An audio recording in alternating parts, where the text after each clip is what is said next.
First and foremost, to our audience, thank you so much for attending today's webinar. It's really relevant material. Our last webinar on high impact tutoring with Susanna Loeb was a blast. If you missed the live broadcast, please check out the video on the webinar page, tutorwithpearl.com/webinars. We had a great audience and a ton of engaging questions. There's no doubt we're just beginning a renaissance in tutoring. Tutoring is the clear evidence-based winner on how to best address the many challenges our students are facing related to learning loss. As we think about the hurdles to do the right thing by our students, supplying the country with effective tutors is critical. And today's discussion is about hiring and training Rockstar tutors. Our special guest, Patrick Steck, is on the front lines of making sure future educators are learning what they need to learn to become great teachers.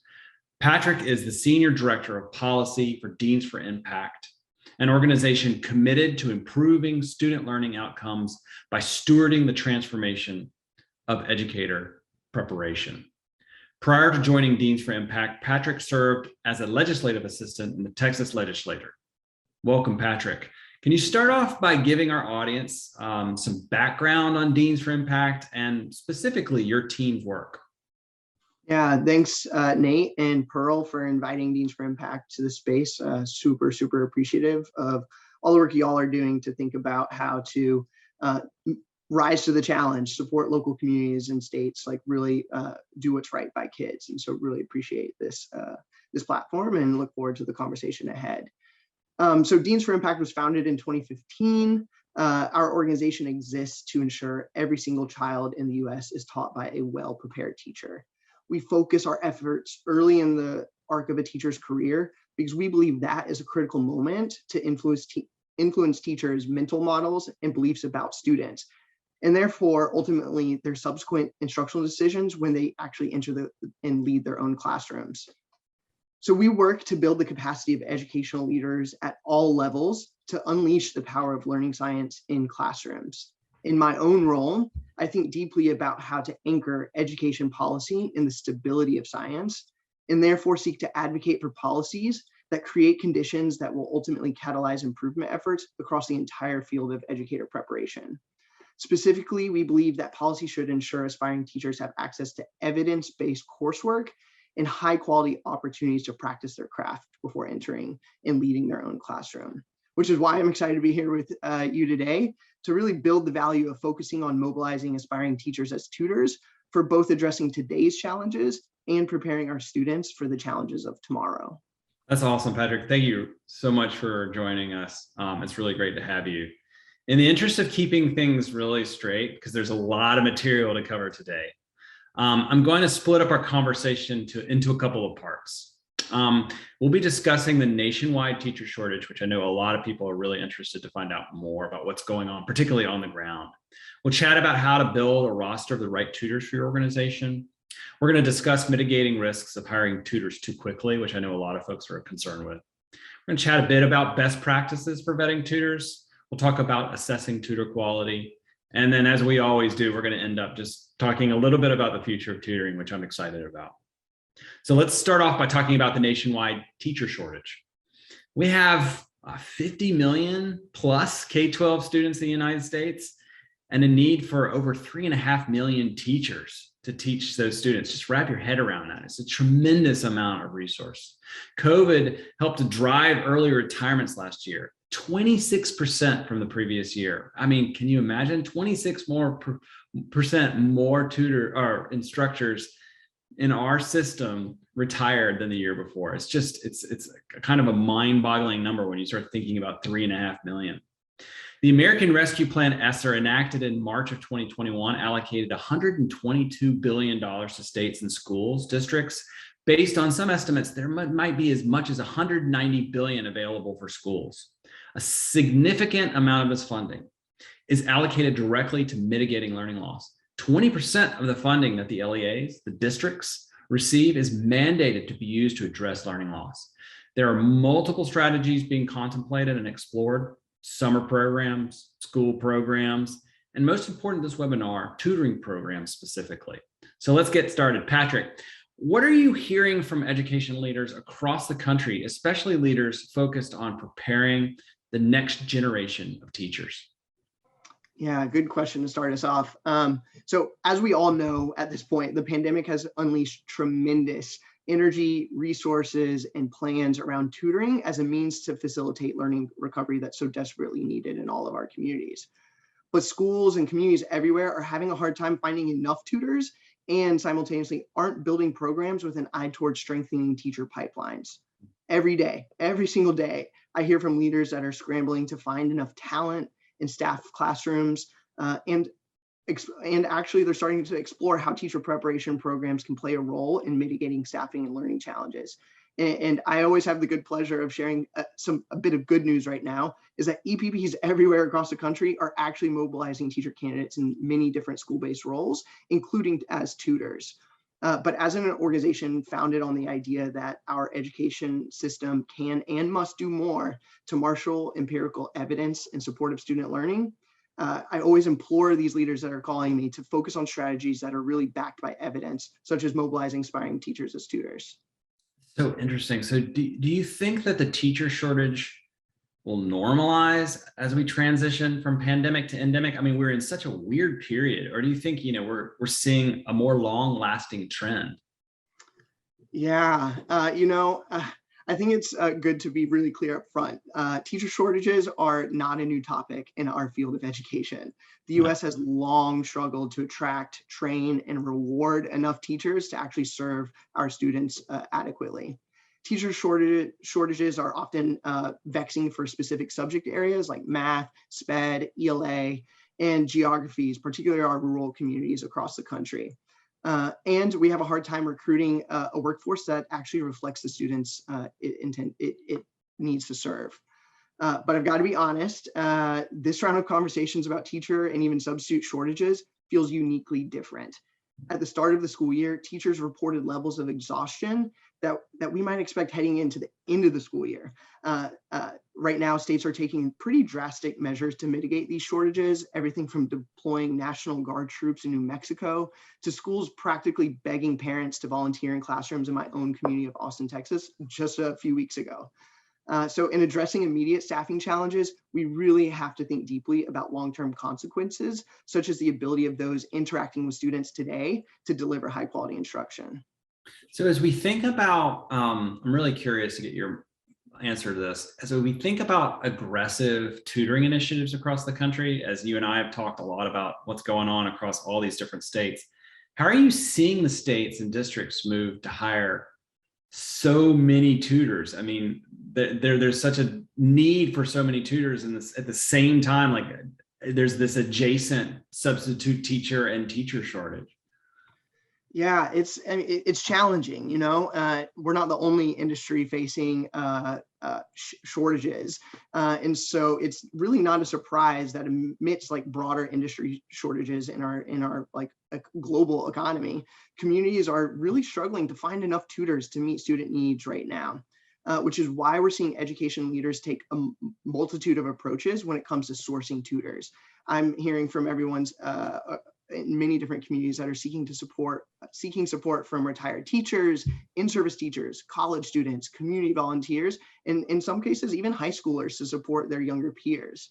So I think some of the most promising and innovative approaches we've seen are those state and district and even community level leaders that are choosing to partner with institutions and tutoring providers that have staying powers in their own communities. And what I mean by staying power in their own community are those providers that have a long history of existing and working and thriving alongside these schools and students. Those providers that aren't likely to disappear when the one-time federal relief dollars are actually exhausted. I can provide like one example of where I think this is shaking out. So last year in May 2021, Texas launched what they call the Vetted Texas Tutor Corps. This is an initiative that seeks to provide tutoring to nearly 1 million students. In the initial like rollout of the application last spring, early summer, they only were able to accept applications from 21 providers. Those 21 providers were only capable of recruiting about 35,000 tutors. That's well short of the 300,000 tutors that would be needed to meet the state's lofty goal of serving 1 million students and maintaining that like low tutor to student ratio that we know is backed by evidence. So in response to that, that initial application, the state actually created pretty quickly a new pathway to figure out how to attract the state's nearly 85,000 future teachers to serve as students, to serve as tutors. 85,000 is a pretty sizable source of talent that was overlooked in the initial launch, and it gives me a lot of hope for other examples across the country that might be struggling to source enough talent right now. Wow, so that is a clear challenge. So that's one challenge, right? Is how do we get the actual bodies that we need as tutors? So building a roster of the right tutors for your tutoring organization is our next kind of topic. And I'd love to hear, where should program leaders be looking for great tutors? I mean, with the context of what you just went over, and I know that this varies from state to state. Some states are seeing just a general exodus of workers. And we know we're in this new environment where people feel much more free to live where they want to live. And that might mean living in a place that's a little more remote, maybe living in a place that's less expensive. So I'm just curious what program leaders are going to do to find great tutors. Yeah, it's definitely one of the biggest challenges of the moment right now. But in those challenges and in the need to source like so many people to serve students, I always implore leaders to go back to the evidence base. And so leaders should really start by knowing what the evidence says about what makes a great tutor. So tutors with education backgrounds, starting with our in-service teachers, our retired teachers, those serving as paraprofessionals or other teacher aides, folks who are undergraduates or graduates enrolled in an education program, are really likely and backed by evidence to have the greatest impact on student learning. So next to that, given the sheer amount of tutors needed and the existing demands on those who are most qualified to tutors, like our in-service teachers, program leaders are ultimately going to need to find other sources of tutors, such as other undergraduates. I always tell folks, like, look for your other undergraduates who are in like content specific areas, such as like math and science and English. But then beyond that, like identifying additional sources of community volunteers and organizations that actually employ tutors. In the instances where you're looking beyond those who are like most supported by evidence, it's really important to ensure that the tutors receive the highest quality training and high quality instructional materials to support their work with students, and then ongoing professional support and checkpoints to ensure they feel adequately prepared to serve students. But beyond moving beyond the evidence, I think the second thing leaders should think about is where local sources of tutors exist in their communities. Maybe they've overlooked them. And what providers in their communities are well positioned to actually support those folks' development as tutors. Institutions of higher ed and schools of education specifically are naturally where an organization like ours recommend folks go first. But there are so many other organizations like out of school time providers, other community-based organizations like Boys and Girls Clubs, local YMCAs, faith-based organizations that really are also excellent sources of talent that, again, with the right training and ongoing support, can ultimately accelerate learning and support students' social needs, emotional needs. So I think like that's a really big second piece of this.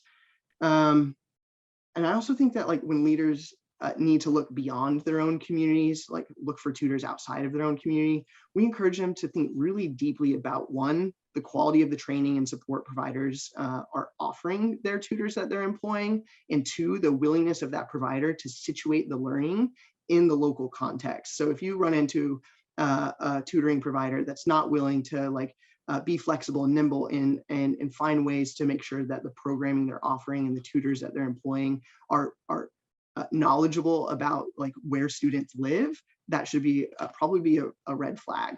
And then finally, there's so many great resources out there beyond me who are trying to like cultivate really like great lists where folks can turn. So I really encourage folks to check out proventutoring.org and the National Student Support Accelerator backed by the Annenberg Institute.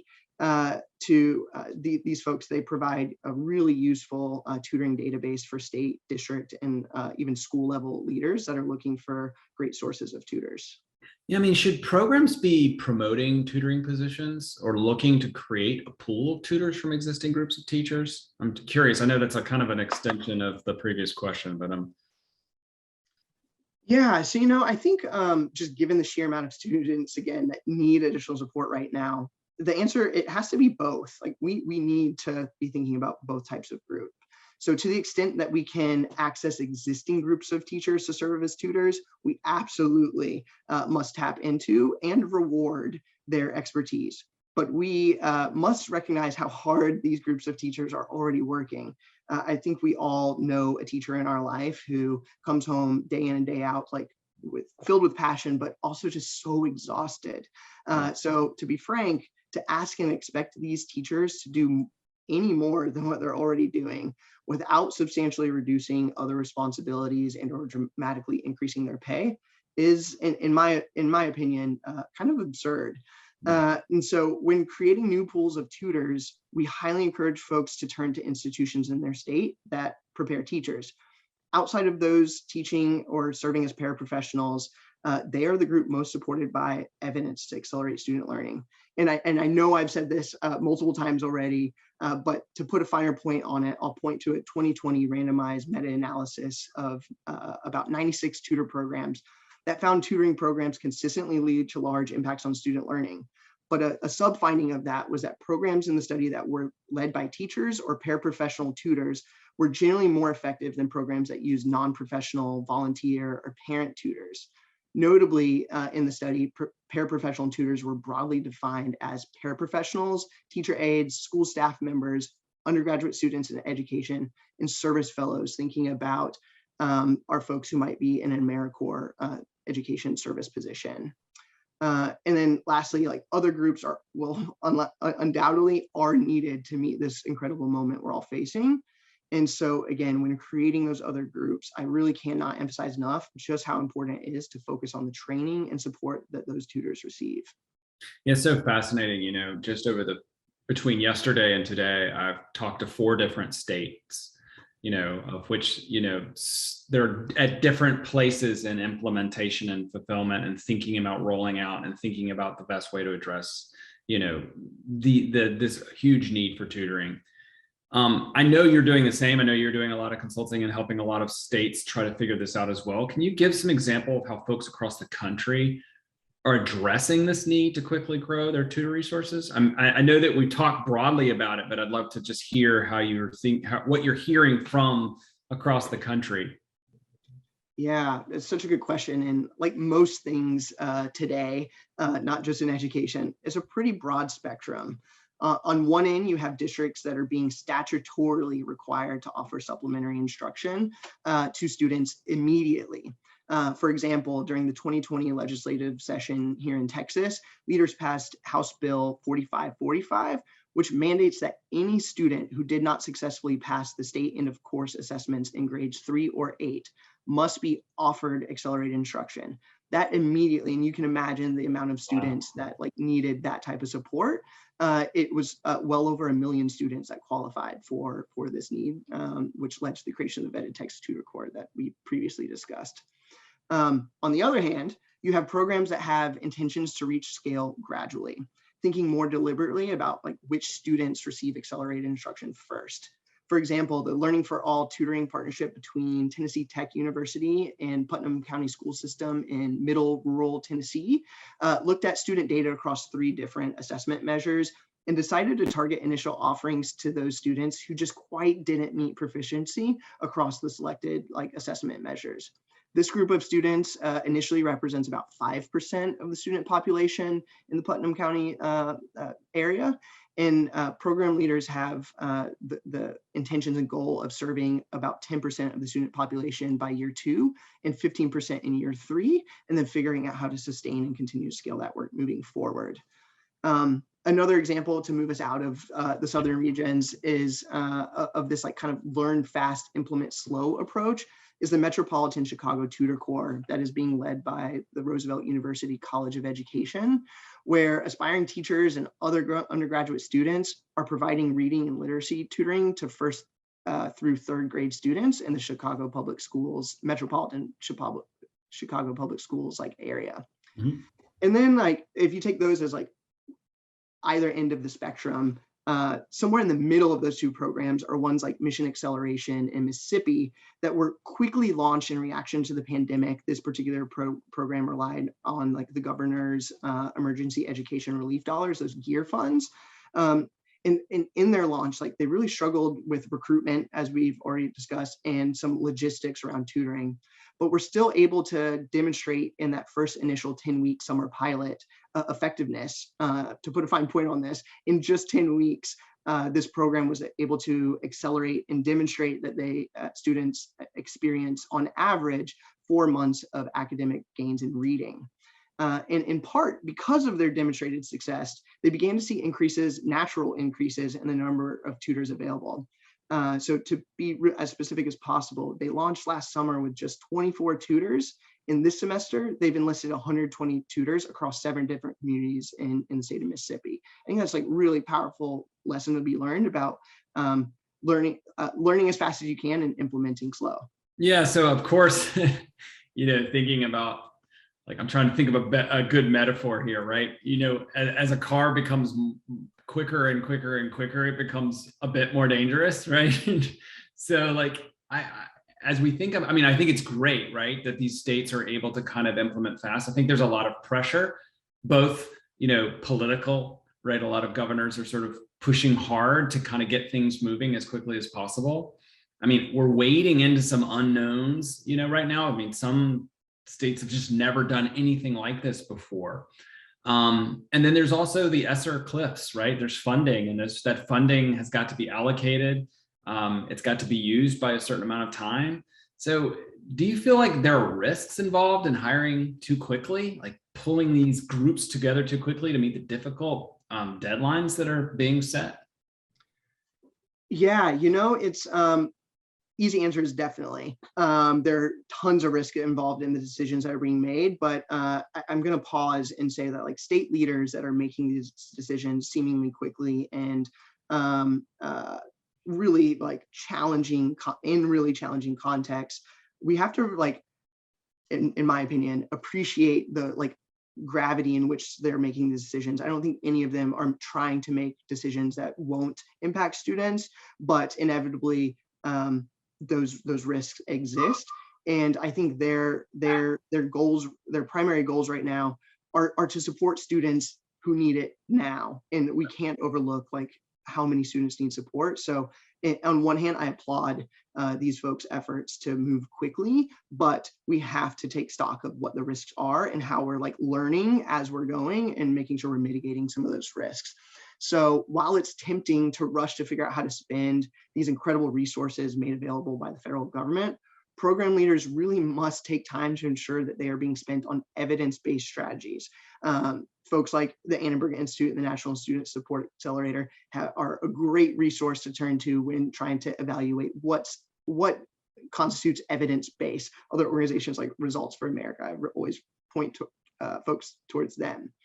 But again, like, so my job here is to incentivize the use of candidates as tutors, teacher candidates as tutors. So creating opportunities for teacher candidates to tutor really is a win-win strategy for addressing students' immediate academic and social emotional needs, while simultaneously strengthening and diversifying the teacher workforce. So in that like future iterations of the pandemic, like God willing, we never see one in our lifetime, but if it happens and we're faced with these types of challenges again, like our workforce is much stronger and better equipped to meet that future occasion. But however, absent a coordinated national effort, these billions of federal relief dollars made available to address the immediate impacts of COVID-19 on teaching and learning could unfortunately produce mixed, little, or no results, as was, again, unfortunately, the case for the investments made following the Great Recession in education that I think lots of us, especially our friends in philanthropy, are like how do we make sure that we don't end up in the space where we don't have a lot to show for the investments that were made? Yeah, we're talking a lot about this internally and with our partners. What does it mean to create a standard for reporting? And also, what does it mean to ensure that the data that you're collecting is empirical? Because with that empirical data, we can understand what programs are effective and what programs are not effective, and look closely, like under the microscope, at those programs and try to figure out how to do this really well. And we've got some time to do it. I mean, I know we're all feeling the urgency, but we've also got a little time to get it right. And we also know that the most effective programs are going to be the ones that are going to be supported by philanthropy, ad nauseum, sort of into the future. And that's sort of definitely the dream. It's so interesting, the parallels between our task as educators and the education community, and the task that we handed over to scientists to try to figure out how to come up with some kind of a vaccine, right? So it's just a fascinating time in our history. So let's move on to our next topic, which is really about vetting the tutors, right? It's one thing to find a large group of people that are willing to serve. It's another thing to make sure that they're effective. Is there a standard tutor training approach, or do multiple approaches exist across the country? Like, how are people thinking about vetting right now?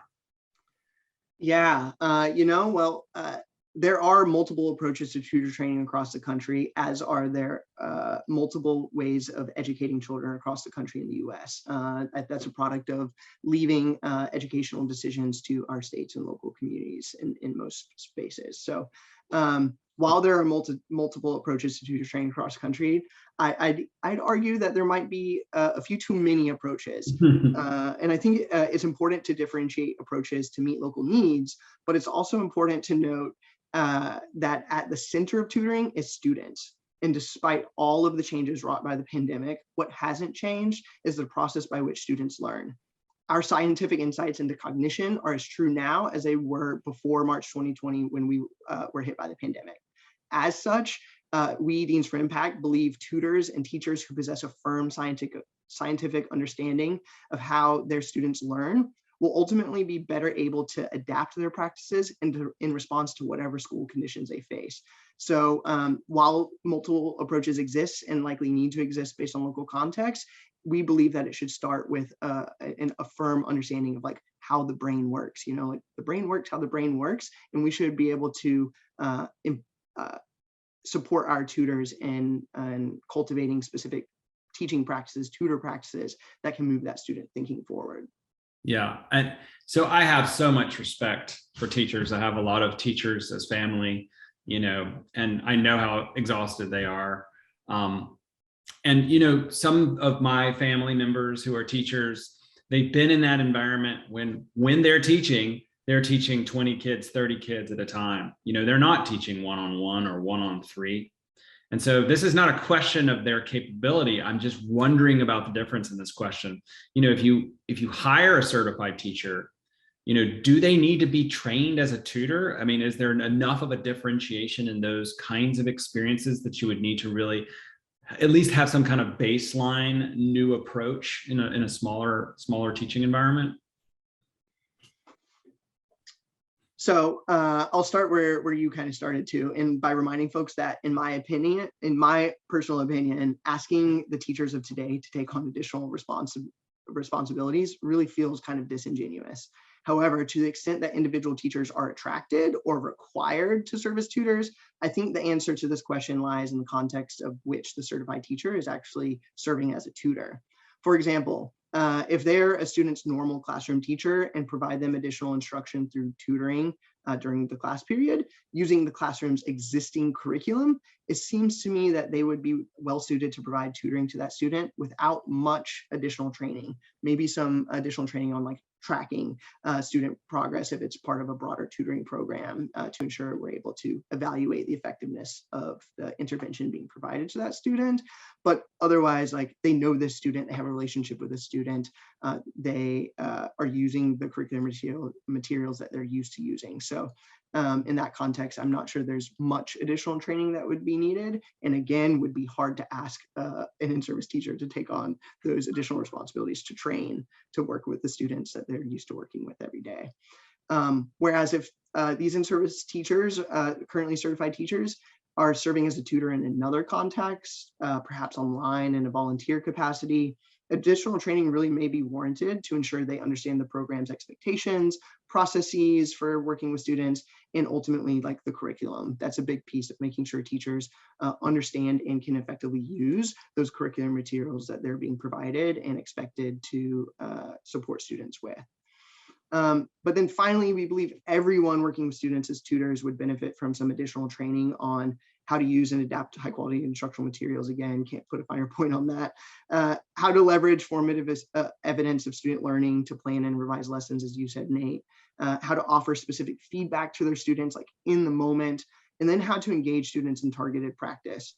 And at Deans for Impact, we know that like not all training and practice opportunities and professional development opportunities are created equal, but we believe as a baseline, all training around specific content, concepts and knowledge and skills should allow tutors to understand the concept, analyze the concept, and really internalize it, and then apply the concepts covered in their training in the actual act of like tutoring. And maybe there's not enough time for it, but if in between like delivering and practicing the students, there's an opportunity to practice with a supervisor or a coach or a program operator to make sure that they've really grasped the knowledge and skills that were covered in the training.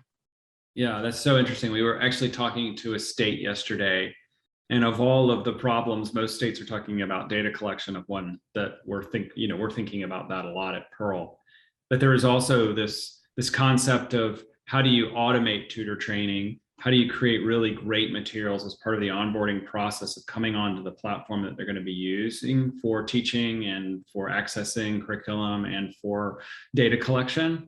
But also like, how do you regularly assess, right? So that kind of leads into our next category, which is assessing a tutor's effectiveness and grading their overall success with students. Like just because someone's great at doing one type of teaching may not be their thing to teach in a small group. So what in your opinion, what is the best way to regularly assess a tutor's effectiveness? And I know this is changing and technology is kind of changing how we think about this as well, but. Yeah, so I think I really feel as though I can best speak to the question in the context of aspiring teachers serving as tutors, but I do think that the lessons here could be generalizable to other tutor populations, and look forward to some back and forth with maybe some folks in the audience about how they see these lessons being generalizable. So when assessing students, I think that there needs to be a system in place for tracking student growth through pre and post assessments for like the length of the tutoring session, regular checks for understanding following each session, to allow tutors and supervisors to adjust their instruction that's happening in real time accordingly for the next session, which could be happening as early as the next day. And then I also think tutors should have regular, consistent opportunities to receive timely and actionable feedback on their individual instruction. So for example, in Putnam County school system in Middle Tennessee that I previously alluded to, the district there has enlisted the support of their instructional coaches at the district level to support and coach tutors along the way. So these candidates are getting insights into district's processes and expectations for delivering instruction. I mean, come on, it's like talk about on-the-job training is like, right. You're like getting the coaching that in-service teachers are actually getting every single day from through guidance of their district offices. So I just think like what a like unique opportunity to like really get some on-the-job training. I also think it's important to survey school leaders and teachers who are working with tutors to assess their perceptions of the tutor's ability to support students and actually their ability to meaningfully contribute to the culture of the school. I spent some time the last couple of weeks like visiting schools across the country, and one of the things in common from school leaders was that like they're seeing this opportunity for pre-service teachers to serve as tutors as like the earliest like checkpoint in the hiring process. Is like the first interview is like, how are they coming into my school? Do they understand my school's culture? Do they understand the students in my school? And are they actually like capable of building meaningful relationships given the context and culture of our school? So I think like that's a really important thing to like be regularly assessing and checking in on with our school leaders and teachers. And then as a field, this is a little bit outside of like assessing like teacher performance. I do think it's important that we think about how to convert tutors into future teachers, particularly those who might not already be enrolled in teacher preparation pathways. Not everyone wants to be a teacher or be converted from a tutor to a teacher, and there should be meaningful opportunities for folks who want to serve as tutors full time to do so.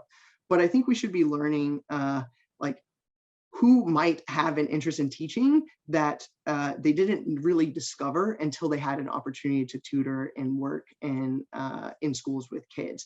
And so I think we really need to set up some regular surveys to gauge individual tutors' perspective on teaching, and then again, allowing them to provide some substantive feedback on the program and their interactions with students to make sure that like they're staying happy so we can retain them. In my work, we often talk about like recruitment challenges, and we often overlook the need to like retain folks on the back end as a like one of the most, if not the most effective strategy for recruitment, right? Is like, if you can retain good talent, you won't have to do as much work over the long term to make sure that you're continually sourcing new pools of talent. As you can imagine, and I think you and I have discussed this in the past, you know, at Pearl, we're thinking a lot about matching, you know, and matching is less of an issue, you know, if you're just talking about one district. But if you're talking about like concurrently rolling out 50 or 100 districts, I mean, this is a problem.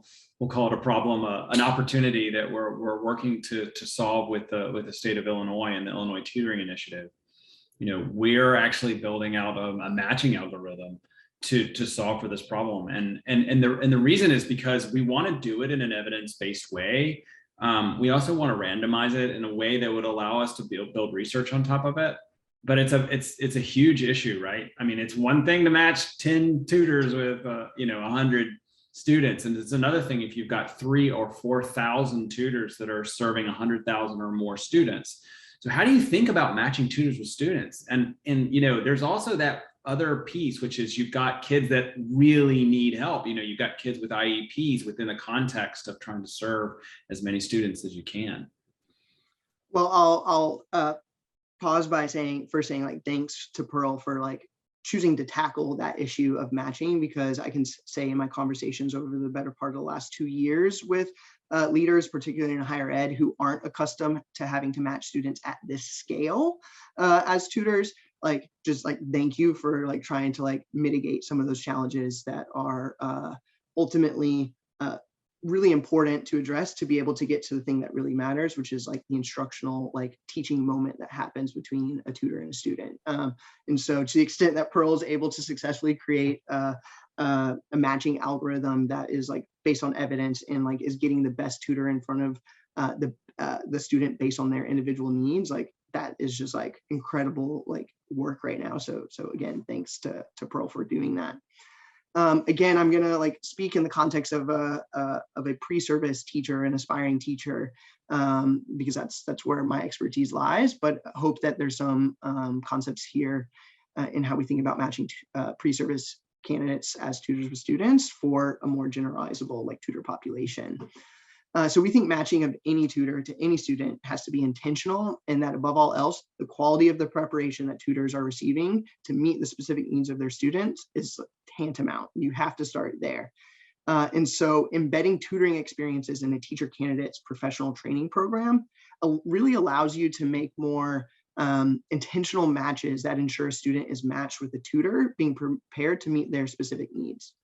For example, we are currently working with a program whose candidates take a special education methods course to really think about the content of special education, in which they have next to that an embedded early field experience through kind of like a lab series. So an opportunity to apply what they're learning in that coursework in the classroom and with kids in a more sheltered environment. these teacher candidates are receiving explicit instruction in how to support students in making progress towards their individual IEP goals. So they are incredibly well positioned to serve as tutors for individual students who happen to have an IEP. So the beauty of this model is that the teacher candidates are actually receiving feedback and guidance from their instructors to ensure that the lessons that they plan to deliver are going to be effective and aligned to the IEP goals for the specific students that they will serve as their tutor. And then next to this, that same instructor who's providing like that guidance on like developing an appropriate plan for the tutoring session is actually going out into the field, observing their practice and providing really meaningful, actionable feedback and coaching them on ways that they can improve and better meet the needs of their individual or even small groups of students, particularly those who do have those IEP plans. So again, I hope there's some lessons there that can be generalized to the broader tutor profile. You know, I often tell folks that, you know, there are a couple of reasons that I got into education and ed tech specifically. But as I think about what's really meaningful to me in regards to relationship-based learning, which is what tutoring really is, you know, I think about my time as a conservatory student, you know, where I, you know, even though I took classes in music school, I always had a master teacher. You know, I always had a single teacher who was my one-on-one, who I met with every week. And it was a combination of like having someone who was teaching me as a master teacher one-on-one, who was refining how they teach me based on how I learn. But it was also someone who I felt somewhat, you know, like they held me accountable, you know, and that was a big deal. Like every week I had to be prepared for that one-on-one session because it was so important to me to be able to meet the expectations of that person as a young person. And, you know, I've also watched my son who has dyslexia, you know, just do so well in a school that provides him one-on-one every day as part of his experience. You know, having the Orton Gillingham language fundamentals every day has been transformative for him. So as I think about the future, I imagine a world where, and I know I get a little preachy sometimes on these things, but I imagine a world where every kid could have that advantage because it's huge. It means so much in a kid's life, particularly in those different fulcrums of development. So I'd love to get your thoughts on how tutoring, and I know this is close to your heart and close to what, you know, your work is at Deans for Impact and your mission there. How does tutoring might become much more of a key component of what it means to become a teacher in general? Yeah, I thanks for sharing that personal story. I didn't know that, Nate. That's incredible. And as you mentioned, like this really is like the sweet spot for Deans for Impact and thinking about the tutoring opportunity that currently exists in the United States. So several decades of research into the characteristics of effective educator preparation suggest that high quality tutoring could really be a powerful way for future teachers to gain practical experiences earlier in their preparation. We spend a lot of time, particularly in the policy spaces, talking about those culminating clinical experiences. This is an opportunity to talk about like those early first moments of stepping onto an institution of higher ed and thinking about becoming a teacher, to start to grapple with like what it actually means to work with individual students who have very unique needs. So Deans for Impact believes that opportunities for practice should be intentionally woven throughout a teacher candidate's experience, and ultimately need to increase in complexity over time. Again, like starting with simple opportunities to observe classroom instruction to then moving into some push and support. And then with the right training, being able to serve as a tutor before being thrown into an 8-week crash course known as student teaching. So in policy spaces, I'm actually often asked, what's the appropriate number of weeks, days, hours candidates should spend in classrooms before becoming certified? Like there is this huge treasure hunt out for this like holy grail of like the exact number of hours folks should be spending in the classroom before they become certified teachers. And as much as any of these leaders searching for that holy grail, I would love for there to be a straightforward answer. But while practice is essential to learning, not all practice is created equal. So it's Deans for Impact's perspective that the quality of practice is as important, perhaps even more important than the quantity of practice opportunities being given. And at Deans for Impact, we talk about how to design these types of meaningful, high quality practice opportunities in our publications, such as Practice with Purpose, and the other being Building Blocks of Effective Educator Preparation. Tutoring offers teacher prep programs, I think, everywhere, a really unique opportunity to think deeply about what types of experiences their candidates are exposed to now and how they can think about improving them so that they are more prepared once they actually get to the level of like that student teacher experience or that residency experience prior to becoming a fully certified teacher. And then like relatedly here, I think it's worth noting that tutoring can also reduce barriers into the teaching profession and ultimately increase teacher diversity, since clinical practice experiences, particularly in the higher ed spaces, often require future teachers to forego other employment that they need to meet their basic needs to live, which ultimately leads to many aspiring teachers, particularly those historically underrepresented in the profession already, to drop out at much higher rates in teacher preparation. And so I think there's so much of tutoring, the conversation around tutoring really could ultimately benefit future teachers and how we think about like teaching and staffing our schools in the US. So within that context, I'm curious, and this is sort of the last question before we get to some Q&A, because I know we've got a bunch of really great questions that have come in. So within the context of what you just said, I'd love to just get your head 10 years out. You know, let's imagine a world where, you know, we really do a good job of using these funds, and we sort of in a steroidal way kind of create this tutoring apparatus that really is just it just becomes metabolized by education.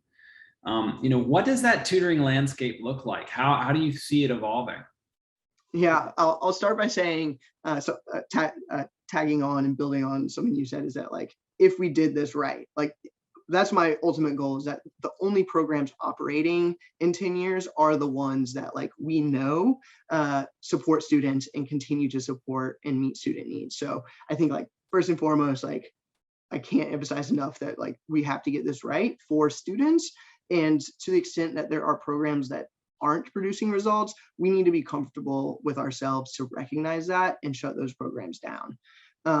But other than that, on a much more positive note, I think foremost, my hope is that tutoring is routinely available at no cost to students who need the additional support, especially those in communities historically underserved.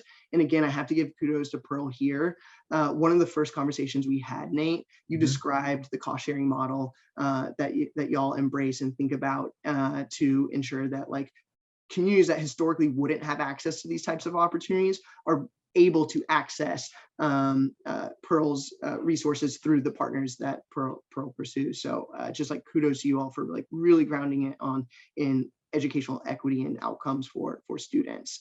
And then next to this, it feels right for me to end on this note that tutoring, my hope in 10 years is that tutoring serves as a means for expanding and strengthening the pipeline of future teachers, ultimately entering the profession through more affordable, accelerated, practice-based, and most of all, high-quality pathways. So yeah, we want to make sure students are supported and that our pipelines are like as strong and as diverse as possible to meet our students' needs. That's so great. You know, so before we move to questions, I just want to thank everyone for attending, and obviously Patrick for helping us out with this. You brought so much information.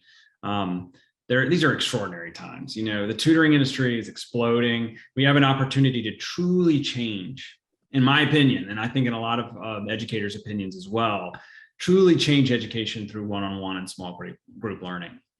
I know it can be intimidating to consider participating in government funding. You know, we've got, you know, state agencies that are doing it. We've got districts that are trying to figure it out. We've got private tutoring companies also that are jumping into the fray. But I promise, if you're armed with the right information and the willingness to go step by step, everyone that wants to make a difference has the opportunity to do it. So let's jump into some Q&A. So Patrick, there have been a bunch of questions that have come in. Obviously, we had that form that was part of the registration process. We had a bunch of questions come in there. And then we've had a bunch of questions come in, and I know we've got some about 10 more minutes, so I want to be thoughtful about your time. But so the first question I'd love to address is from our audience is, what are the best professional development training approaches for new tutors? I know we've touched on this a little bit, but if you can kind of go a little bit deeper, that would be helpful. Yeah, this word best, right? Best practices, best approach. So the best approach, I think, is highly dependent on the profile of the tutor, the setting in which tutoring is taking place, and the students being served, like those students that we talked about who may have individual IEPs. That said, we do have a perspective on the set of knowledge and skills that would benefit anyone working to support student thinking, whether it's as a tutor, as a substitute, as a teacher, and that I think like our training approaches should learn from. So again, first and foremost, we believe training should be grounded in our best scientific understanding of how students learn, and then evidence-based practices that tutors can actually deploy to activate the brain to support student learning. We also think that training must ensure tutors know how to create an equitable, inclusive learning environment through the relationships that they need to be expected to build with students in these tutoring contexts. Training should also be aligned to a well-sequenced curriculum, particularly for those tutors who might not be in-service teachers and are earlier in their development. What else? I think tutors should have the opportunity to understand, analyze, and apply. That apply word, that practice is so critically important. All of the concepts that are covered in any training approach or like module. The training should cover standard school processes and measures for ultimately protecting students, including student privacy. And then training should be sequenced so that tutors have opportunities to engage in professional development prior to their first session and prior to their first session with students, and then ongoing opportunities to improve their practice throughout their service. And at Deans for Impact, we found a mix of asynchronous and synchronous sessions to be super effective at both ensuring tutors feel supported and capable of moving student thinking forward, as well as realizing, as you mentioned at the very beginning of this webinar, like the need to be flexible on how training is delivered to meet like these tutors where they're at. Wow, that's fascinating. So I love that there's a question that came in, which I really like, because at Pearl, we're thinking a lot about monitoring the impact of the tutor. How do we monitor best practices, to monitor tutoring, and of course it's monitoring the tutor themselves and making sure we're supporting them, that there are no red flags, but there's also that concept of making sure that a student is constantly making progress. So and again, people are putting best practices in these questions because I think that they really want to know, like, if there was a standard, what standard would you point to? So, but I understand that that's hard to do sometimes. But what are the best practices to monitor tutoring throughout employment? Yeah, so I'll use the standard vernacular here. So the best practices for monitoring tutoring throughout a program, I think, begin with having a plan. You need to have a plan to collect and analyze data on tutor performance, student growth throughout the duration of the sessions, and other program structures, such as like the ability to effectively match students, and when the match isn't right, like make changes. So you got to start with the plan. And I think I'll give you just like two pieces of this plan that I think are super critical. It should include like these pre and post assessments of students as a mean to capturing their academic growth and their feelings of being supported for their emotional and other needs as like little tiny humans.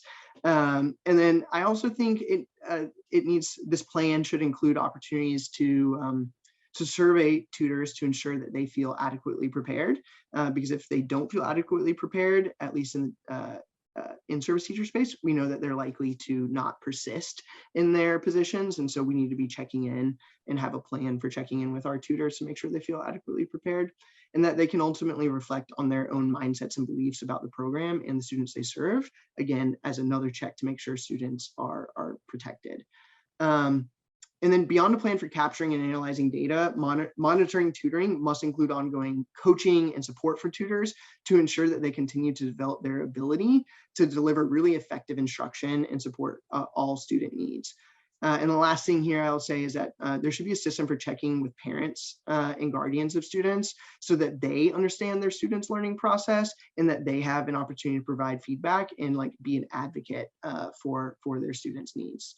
Yeah, at Pearl, we're thinking a lot about this. There are actually RFPs out there that require a parent portal, and that's part of our platform. And we're thinking a lot about what a dashboard would look like. As a father of a fifth grader, my dream is to be able to get a meeting with my students' teachers, and I get report cards. But this idea that I could have a regular on-demand assessment of how he's doing in any given subject and how he actually emotionally feels about any given subject would be really powerful. And I do believe that kind of data or anecdata is more accessible when you have a one-on-one or small group environment. There's just a much more closeness to how that particular student is learning.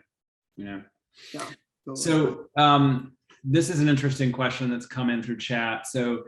This is a tough one because every state is in every program is struggling with what are we going to pay the tutors, right? And do you pay someone who has a master's degree more than someone who has a bachelor's degree? Do you pay someone who's an accredited teacher more or less than you would pay someone who's been tutoring for years and years and years? So any recommendations on how to set a rate for paying the tutors while trying to make the tutoring session as affordable? And I know we're talking a lot about within the context of this being free to the students because these are funded programs. But we also know that we've got visitors today that are also implementing tutoring programs because in the private tutoring world is also exploding sort of tangentially with what's going on with funding. Yeah, this is always a tricky question, and I can even get trouble in my own organization for how I answer this. But I think the first thing I'll start with is to the extent that in-service teachers are serving as tutors, we need to recognize and reward their expertise as in-service teachers. And so I think that means paying them a rate that is equivalent, if not more, to what they're making in their normal salary, converted, of course, to an hourly rate for the tutoring context. And so I'll start there by saying, like, teachers deserve like higher pay everywhere. And so to the extent that they are either opting or in many cases required to serve as a tutor and offer supplementary instruction, I think we really need to be honest with ourselves, regardless of what type of tutor provider you are, and make sure that we're validating and rewarding their expertise for stepping into this arena.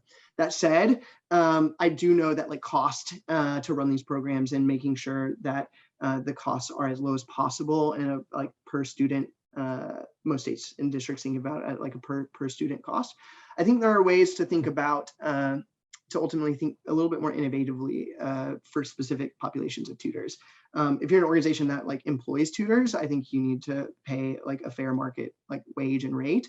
If you're an organization like an educator preparation program, I think that, again, you can be a little bit more creative about pay. And sorry to all the teacher candidates out there who like likely do deserve to be paid $25, $30 an hour for the service they're providing, but in contexts where that's just not a reality, we're seeing states and districts like agree to pay licensure assessment fees to ensure that we know that those like tests at the end of a candidate's experience are like real formidable barriers to entering the profession because of their like cost. And so districts are agreeing to like pay those costs as like a supplementary stipend. I think you can think about like paying these aspiring teachers using a stipend, a living stipend, if those types of resources exist.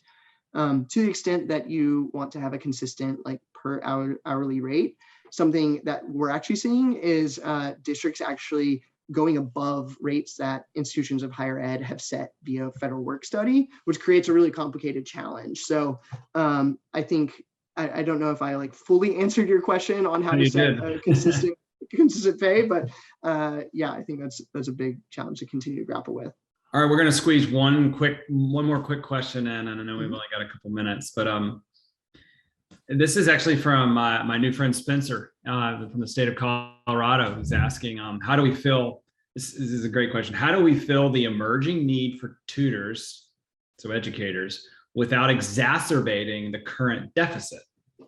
Which is a really interesting question, right? Right. And when I first read that question, I was like, well, we've kind of already thought about that. Then as I read it again, I'm like, actually, that's an interesting conundrum actually to think about. Yeah. So I'll start by saying that like, there's a lot of folks out there. I think of, to keep it simple, I think that if folks want to serve as tutors, they need to be recognized as educators. You can be an educator without being a fully certified teacher, and they should have a pathway into the profession to think about it.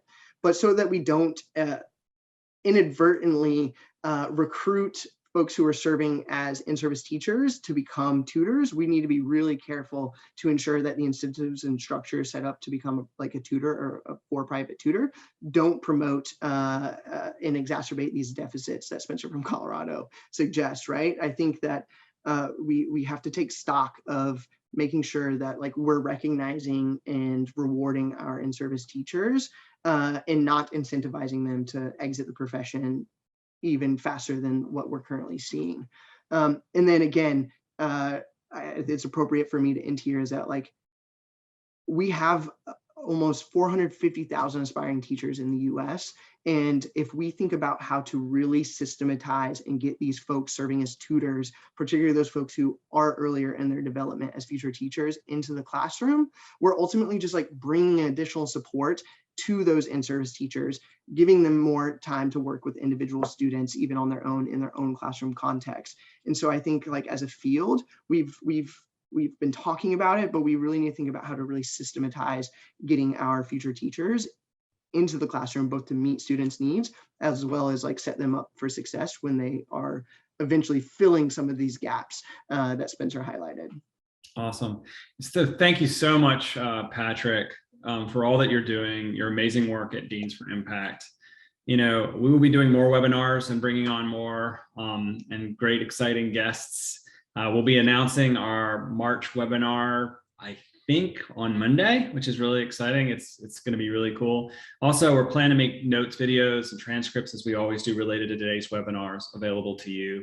If you're already planning to participate as a subrecipient or vendor and are looking for a technical partner and all-in-one platform to implement your program, definitely schedule time to chat with me via the link posted.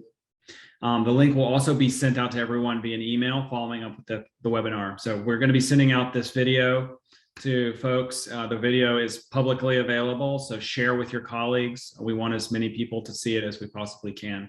So thank you so much for your time, Patrick, and thank you so much for everyone who's participated today. I hope everyone has a great weekend, and if you have any questions, please reach out to us directly.